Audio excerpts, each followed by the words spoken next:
What is going on, everybody? My name is Dakota and welcome back to Cologne.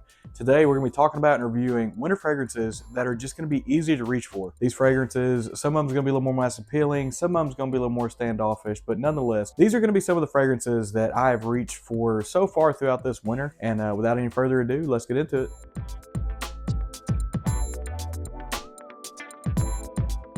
So the first fragrance we're going to talk about today is going to be Valentino Uomo Born in Roma Intense.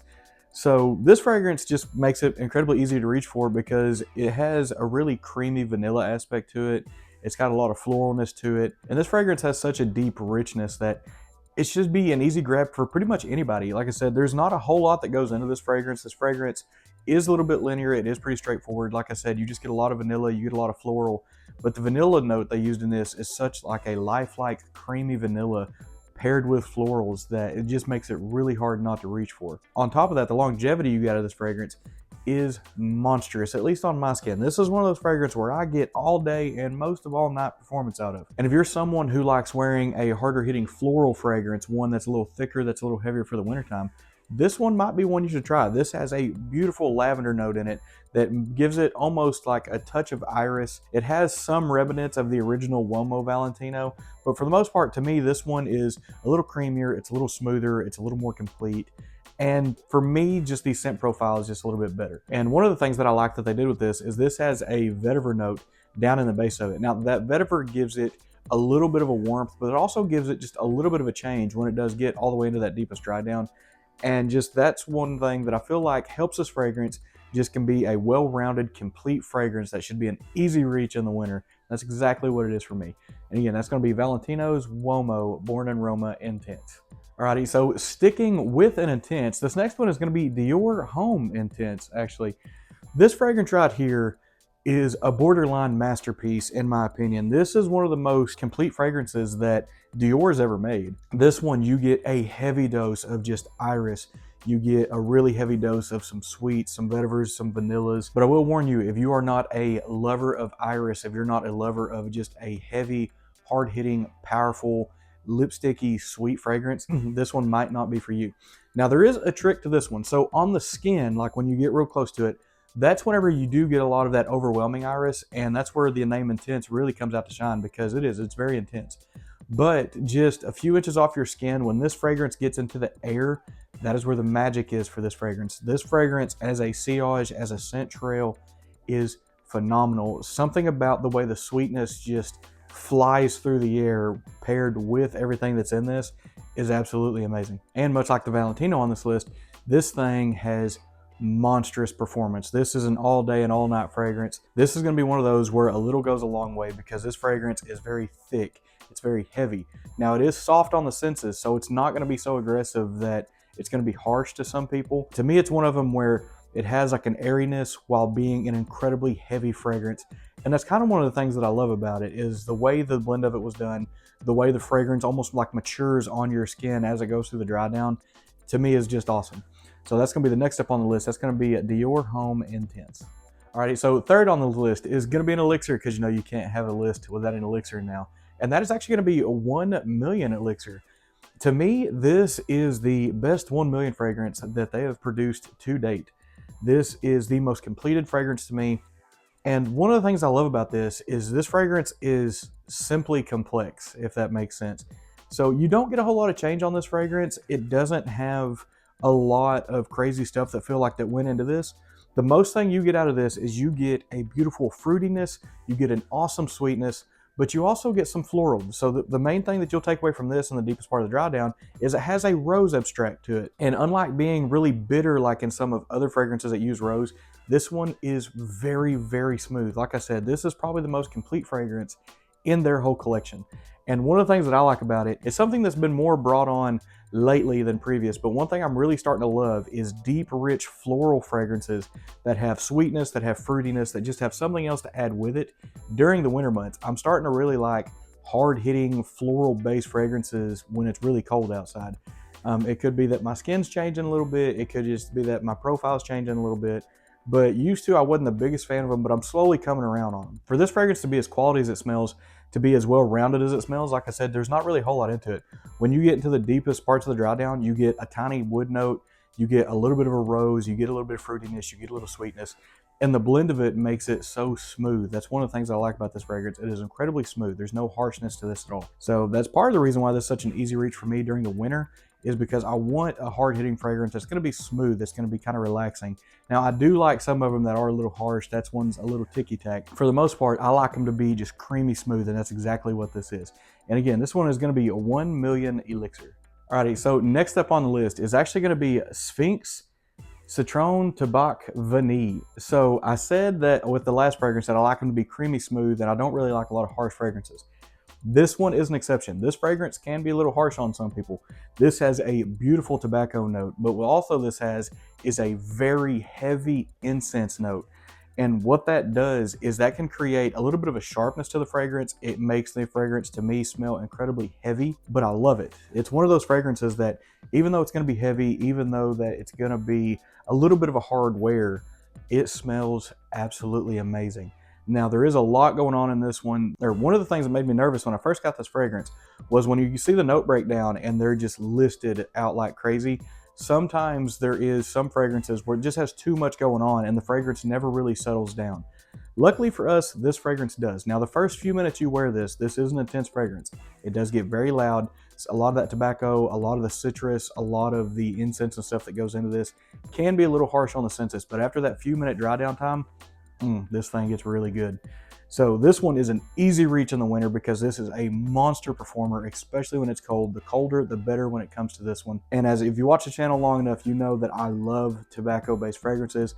I like my tobacco, I like my incenses, I like my sweets, and this one fits every single one of those wrapped up into one. And this is one of the few fragrances that, even though it may smell just a tad bit harsh, there is something in this that will keep you coming back and smelling it over and over and over again. I wish I knew exactly what it was. I don't know if it was the blend. I don't know if it was what they put into this exactly that kind of makes this fragrance almost a little bit addicting. And that is why this one will probably be on a lot of my winter lists moving forward. And I will also be getting a second bottle of this when I wear this one out, because that one's probably going to happen soon. And again, that is Sphinx. That is Tabac Citron Vanille. Alrighty, so now we're going to kind of switch gears again. This fragrance I haven't had for a really long time, but it's taken no time at all to get into the rotation. And that is going to be Liquid Brun. So this fragrance obviously is going to be a clone of Parfums de Marley. And as far as clone goes, as I made a video about it, this thing is like 95% there. When you first spray the opening, it can be just a touch synthetic. When it's cold, the syntheticness can actually be just a little bit worse, but it literally takes maybe 5 minutes for some of that to dry off. And then you are left with such a creamy, whipped, gourmand vanilla that is just so lifelike. It's impossible not to love this thing. Every time I've worn this, I get monstrous compliments. This is one of the few fragrances that I'll wear that I will always get people asking what I'm wearing, because whether you believe it or not, a lot of these fragrances don't get near as many compliments as some people would like to claim they do. So usually whenever I do get big compliments on a fragrance, I like to remember it. That's probably a video that I'll do eventually, is some of my more complimented ones, but well, that's for another day. This has such a rich gourmand vanilla, and it has almost like backbones of some woodiness. It's got backbones of maybe just a tiny touch of earthiness. And I want to say one of the notes in here can give it just a hair, and I mean a hair of like a boozy note. But this one is going to be one where you are just going to be overwhelmed with that vanilla. If you are not a sweet, lifelike vanilla gourmand lover, this is not going to be the fragrance for you, because like I said, this thing is just pounds vanilla into your skin over and over and over. And as far as skin goes, the performance on this thing, very, very good. This is a 12, 13 hour performer on my skin. This actually might outperform the actual Parfums de Marley just a little bit on my skin. Sad to say, but might be true. But yeah, again, I'm gonna get on this one. That is gonna be a Liquid Brun. And on top of that, this fragrance is dummy cheap right now. I think I saw the other day that this thing was on sale for like 29 bucks on Joma. I think the original price even on Joma is around 40 to 45.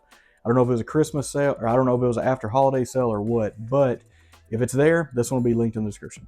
Alrighty, so we got 2 fragrances left, and I kind of saved a little more of like the niche fragrances for the last 2. So the next up on the list is actually going to be Parfums de Marley Haben.